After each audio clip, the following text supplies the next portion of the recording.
Welcome to my channel. நமஸ்காரம் friends. இன்னைக்கு பார்த்தீங்கன்னா நம்ம வீடியோவில் என்ன பார்க்க போகிறோம்னா பீனா ஆல்சோ கூட. லாஸ்ட் கிளாஸில் லக்கி வச்சு பார்த்துருப்போம்.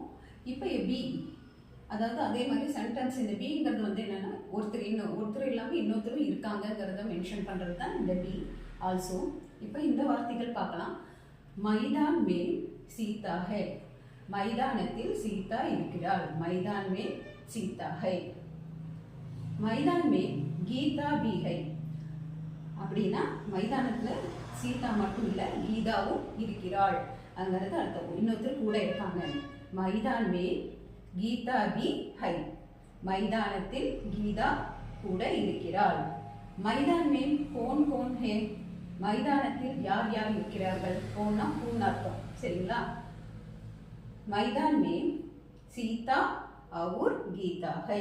மைதானத்தில் சீதாவும் கீதாவும் இருக்கிறார்கள் அப்படிங்கிறது அர்த்தம். ரெண்டு பேரும் இருக்காங்க. மைதான் மே दो लड़कियां है. மைதானத்தில் இரண்டு சிறுமிகள் இருக்கிறார்கள். இப்போ இந்த சென்டென்ஸ் ஈஸியாக இருக்கா படிக்கிறதுக்கு? கொஞ்சம் ப்ராக்டிஸ் டெய்லி பண்ணிகிட்டே இருந்தீங்கன்னா ரொம்ப ஈஸியாக இருக்கும். மைதான் மே சீதா है. மைதான் மே மைதான் மே கீதா भी है. கீதாவும் கூட இருக்கிறாள். மைதானத்தில் கீதாவும் கூட இருக்கிறாள். மைதான் மே கோன் கோன் ஹே. யாரார்கள் இருக்கிறார்கள்?